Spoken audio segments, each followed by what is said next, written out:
I am Ferdinand Marcos, and I am the President of the Republic of the Philippines. I stand today on behalf of 110 million Filipinos. Hello Universe, it's me again. Good morning guys. At siyempre, meron tayong upload videos. Nako, uminom ako ng kape mga kababayan. Muntik ko po na ibuga doon sa sinabi ni Yusek Castro. Ito naman kasi sa Sara, pagkatapos ng budget hearing niya, nagsalita na naman na kumbaga nawawala na naman sa mundo. Sabi ko nga 'di ba, napuna niya si Pangulong Marcos Jr. pero hindi niya napuna yung sarili niya. At saka yung tatay na legitimate, na legit na magnanakaw. Totoo 'yun. Bakit? Panoorin niyo si Yusek Castro. Totoo naman magnanakaw si Digong. Sabi niya nga mamatay tao siya. Doble nga ito para kumpleto detalyado guys. Panoorin niyo to. Eto na. Salamat po, Yusek. Sunod na tanong, Chris Jose Remate. Good morning, Yusek. Sabi po ni BP Sara, dapat daw po agad na inaksyonan ng Pangulo yung flood control measures instead na hintayin daw po yung magiging findings ng ICI. And ang sabi po niya, and I quote, kung ikaw, presidente ka, tapos alam mo na kung ano ang nangyayari, makikita mo, based on the budget, kung paano binababo yung pera ng bayan. Mag-aantay ka pa ba ng commission o truth commission o ano pang commission? Okay. Unang-una po, di po natin alam kung kung siya po ba ay matagal na nagstay sa isang kuweba at hindi niya nalalaman ang mga nagaganap at hindi niya nalalaman kung ano yung agarang isinasagawa ng ating Pangulo. Siguro po kakailanganin niya na po ng mataas na grado na salamin or kaya hearing aid para madinig niya kung anuman ang lahat ng ginagawa at mga inuutos ng Pangulo sa mga law enforcement agencies, sa mga investigating bodies, kasama na po ang pagbuo ng ICI. Uulit-ulitin po natin, dahil paulit-ulit naman po lamang ang sinasabi na issue ng Vice Presidente. Ang pag-iimbestiga po ay hindi po kailangang isang araw lang.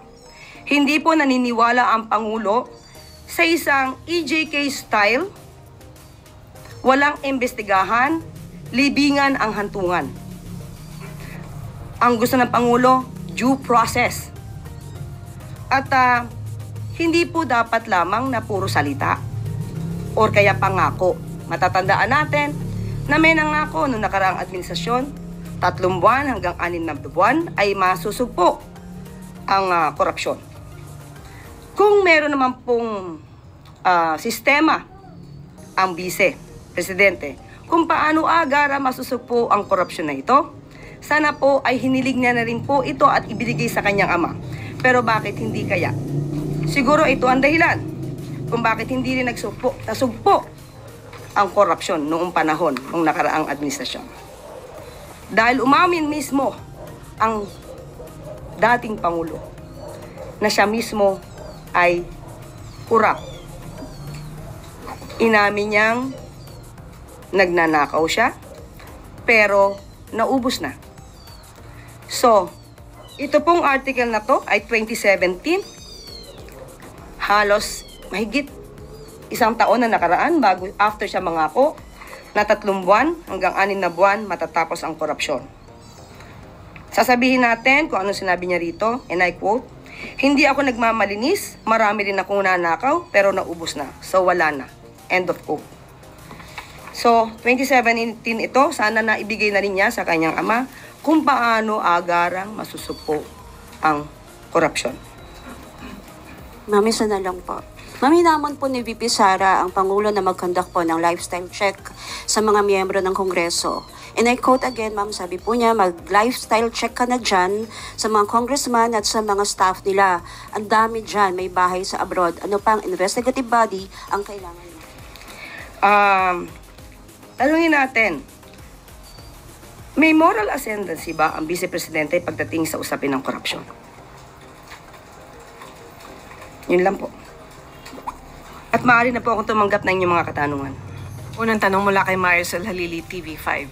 Magandang umaga po, Yusek. Yusek, may we know what was discussed during the meeting of President Bongbong Marcos and House Speaker Martin Romualdez yesterday, and who were the people present during the meeting? Ang maiko-confirm ka lamang po ay nagkita po sila ng Pangulo at kung ano po yung napag-usapan nila ay hindi po natin masasabi.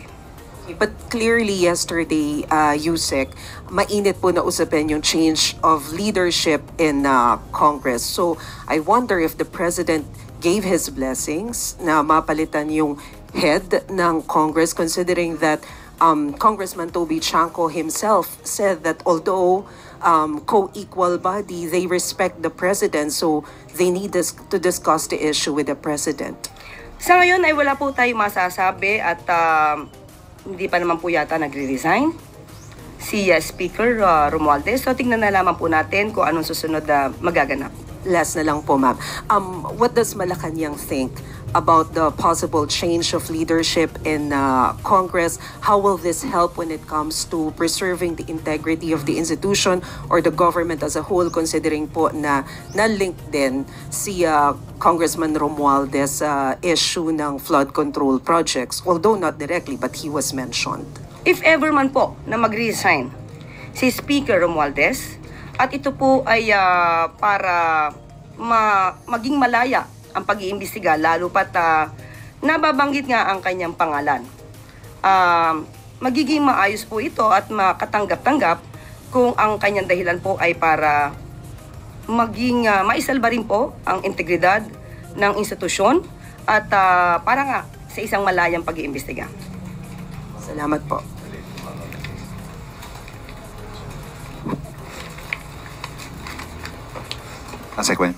Yusek, related follow-up lang po. But can we get a categorical statement from the palace that should he resign and should he lose the speakership, that will not be a way for him to escape accountability? Si Speaker Romualdez? Of course, kaya nga yun ang mangyayari kung magre-resign siya at kahit naman hindi siya mag-resign. At kung masasangkot man ang kanyang pangalan at may mapapakitang ebidensya laban sa kanya, mas magandang ito ay kanyang depensahan sa pamamagitan ng mga records na maaari niyang ipakita. Mag-resign, hindi siya mag-resign, maaari pa rin siya maimbestigahan.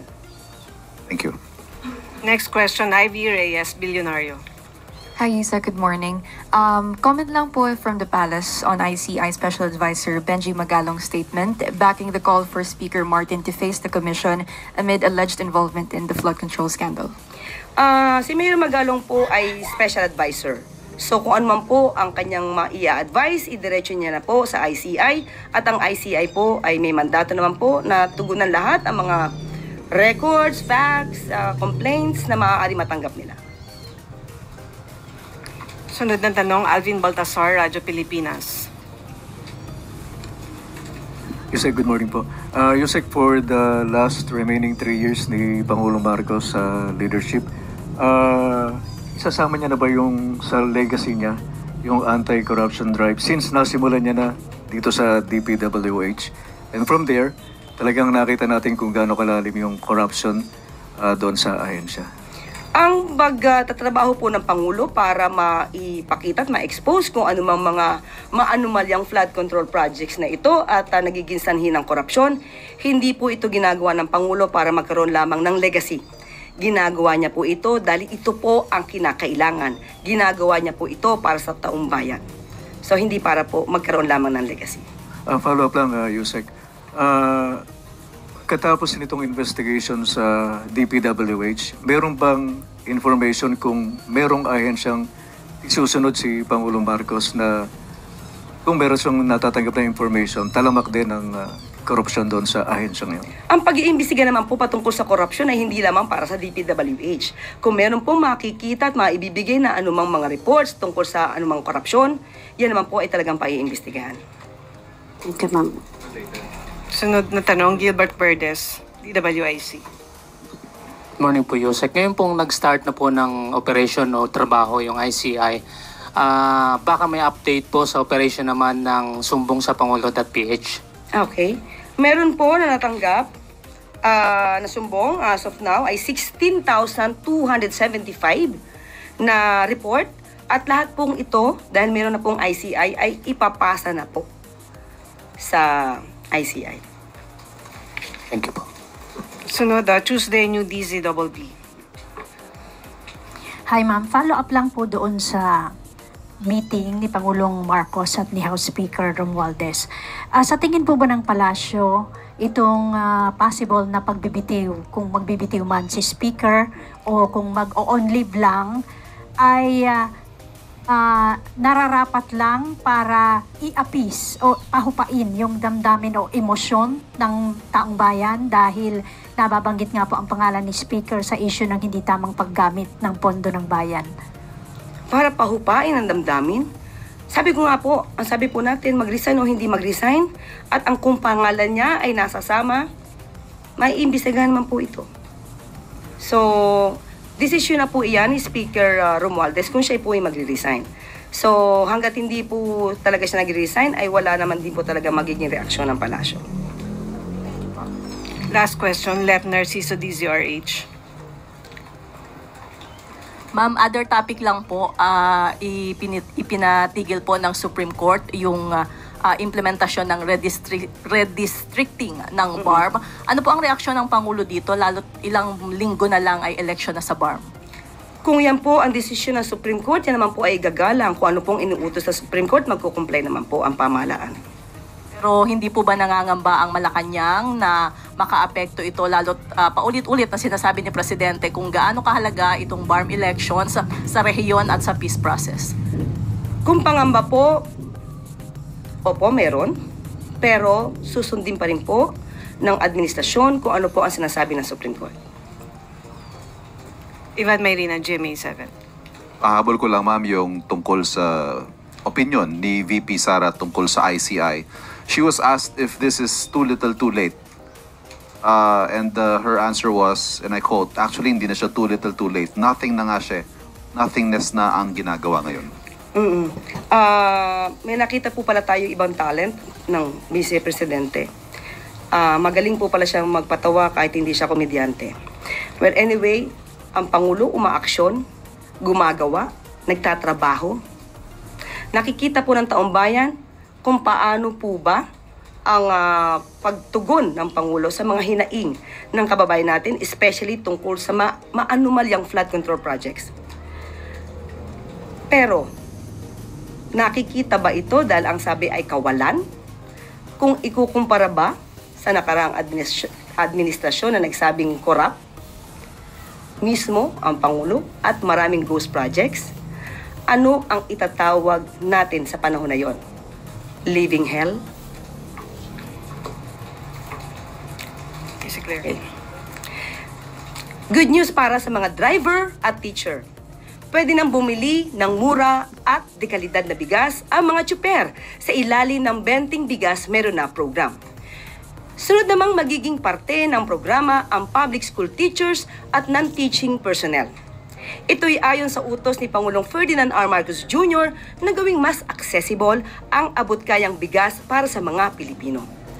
Ayon sa Department of Agriculture, patuloy ang pagpapalawak sa programa upang maabot nito ang target na 15 million households o 60 million na mga Pilipino. Good news para sa mga drivers at teachers. Pwede nang bumili ng mura at delikadad na bigas ang mga guro at tsuper sa ilalim ng Benting Bigas Meron Na program. Ayon sa direktiba ni Pangulong Ferdinand R. Marcos Jr., layunin nitong gawing mga accessible ang abot-kayang bigas para sa bawat Pilipino. Nagsimula ng rollout sa Quezon City, Navotas, Cebu, Tagum at Angeles na may mahigit 57,000 beneficiaryo. Target ng administrasyon na maabot ang 15 milyong kabahayan pagsapit ng 2026 katuwang ang sapat na supply ng NFA. Primary healthcare at gamot, abot kamay na ng mga manggagawang Pilipino. Ito ang direktiba ng Pangulo. Inilunsad ng PhilHealth katuwang ang DOLE, ang Yaman ng Kalusugan o YAKA program kahapon sa Yasaki Torres Manufacturing Incorporated sa Calamba City, Laguna. Hindi nahadlang ang busy schedule sa pag-aalaga ng kalusugan. Inilapit na ng PhilHealth sa mga opisina, eskwela at komunidad ang health services para sa mga mamamayan. Walang maiiwan, lahat maaalagaan. Lahat ng Pilipino pwedeng maging miyembro ng yakap. Sa ilalim ng programa, maaari nang makakuha ng libreng gamot at primary health care gaya ng check-up, cancer screening at lab test ang mga miyembro nito. Maaari magparehistro sa YAKAP program gamit ang eGov app at PhilHealth member portal o magtungo lamang sa mga lokal na tanggapan ng PhilHealth at malapit na YAKAP clinics sa inyong lugar. Primary health care at gamot, abot kami ng manggagawang Pilipino. Inulunsad ng PhilHealth at YAKAP program sa Calamba City upang ilapit ang health services sa mga opisina, eskwela at komunidad. Bahagi ito ng layunin ng Pangulong Ferdinand R. Marcos Jr. na may sakatuparan ng universal healthcare para sa lahat. Sa ilalim ng YAKAP, maaari makakuha ng libreng gamot, check-up, cancer screening at laboratory test sa mga miyembro. Maaari magparehistro gamit ang eGov app, PhilHealth member portal at sa mga lokal na tanggapan at YAKAP clinics sa inyong lugar. At dito na po natatapos ang ating press briefing. Magandang araw para sa bagong Pilipinas. Mirasol, sinigurado ng Department of Social Welfare and Development na nakahanda na ang higit sa 2.5 million food packs at iba pang relief items para sa ating mga kababayan. Alinsunod ito sa direktiba ni Pangulong Ferdinand R. Marcos Jr. na pag-ibayuhin ang disaster preparedness ng bansa. Nakatutok na ang DSWD sa mga lugar na posibleng daanan ng bagyo para makapagpaabot ng agarang tulong sa mga maaapektuhang komunidad. Ayon sa ahensya, ready to deploy na ang mga family food packs maging ang higit 100,000 ready-to-eat food boxes para sa mga maaari ma-stranded dahil sa inaasahang sama ng panahon. Bukod sa food packs, may higit 300,000 relief items din gaya ng kumot, hygiene kits, modular tents, at iba pa na naka-standby para sa ikagiginhawa ng mga pamilyang tutungo sa evacuation center. Patuloy ang koordinasyon ng DSWD sa mga LGUs para siguruhin na mapabilis ang pagtulong sa mga maaapektuhan ng bagyo. Pinapaalalahanan din ang lahat na mag-ingat at sumunod sa mga direktiba ng mga LGUs para sa kanilang kaligtasan. Handa na ang pamahalaan para tumulong sa mga lugar na dadaanan ng bagyong Mirasol. May nakaimbak na mahigit 2.5 million na family food packs sa DSWD warehouses sa buong bansa.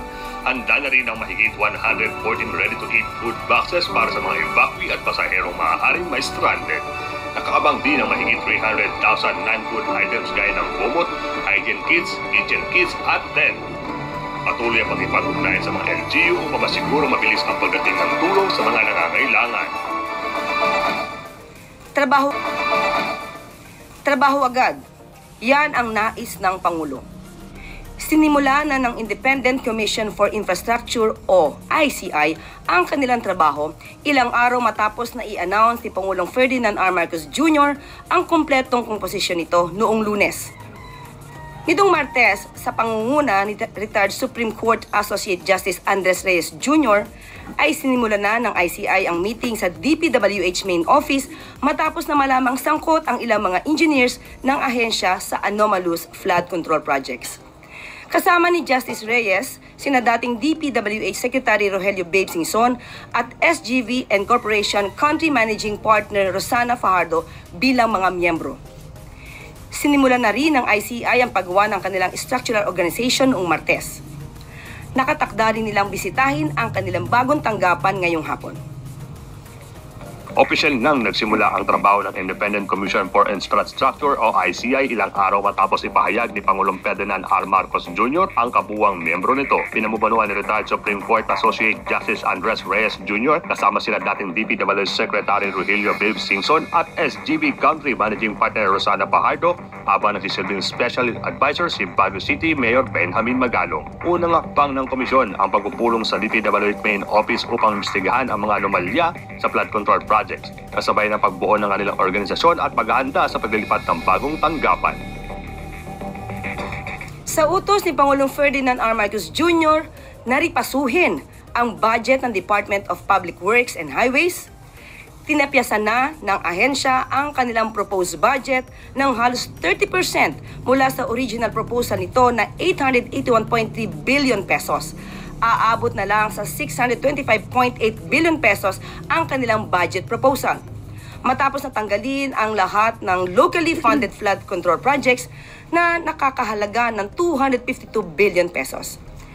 Kaugnay din sa utos ni Pangulong Marcos Jr., hinihiling ng DPWH o Kongreso na i-allocate ang 252 billion pesos sa mga programa at proyekto na makakatulong sa sektor ng agrikultura, edukasyon, healthcare, housing, labor, social welfare at information technology. Dahil sa nais ni Pangulong Marcos Jr. na agarang mapanagot ang mga sangkot at habuli ng pera na dapat taumbayan ang nakikinabang, na ipa-freeze na ang mga bank accounts sa mga nakitang sangkot at sa mga maanumalyang flood control projects sa lalawigan ng Bulacan. Patay kayo ngayon. Ayon kay AMLAC Executive Director Attorney Matthew David, nakapag-issue na ang Court of Appeals ng freeze order sa 135 bank accounts at 27 na insurance policies sa ilang mga personalidad na may kaugnayan sa flood control mess.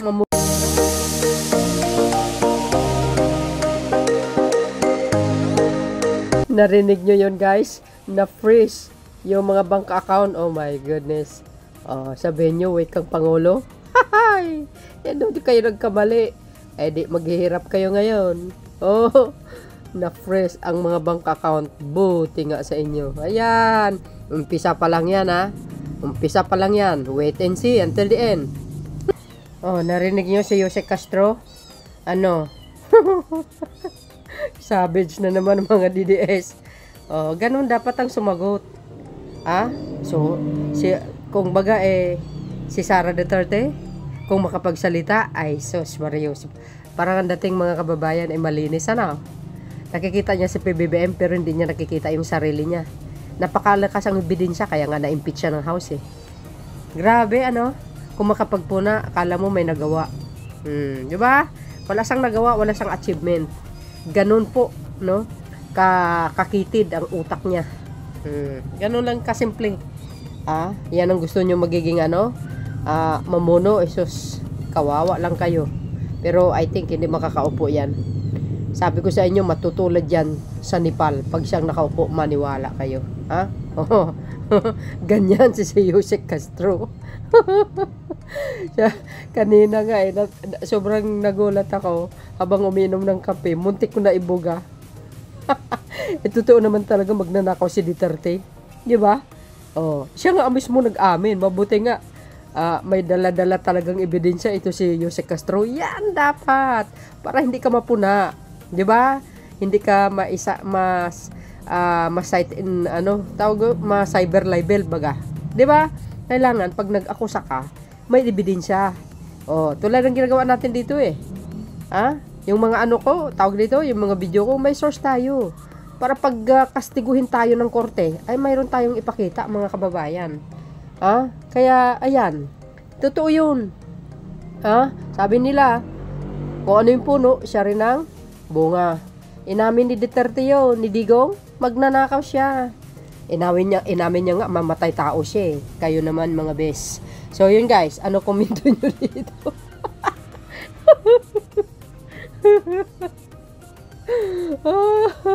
Sobrang natuwa ako talaga kayo sa no? At isa, good news lahat na po, teacher, mga pedicab driver, lahat pwede na makabili ng 24 kilo ng bigas. Wow, social. Diba? Sabi sa inyo So, thank you for watching. See you again on my next upload. Bye. And babush. God bless. Philippines. Ay, nga, mga DDS.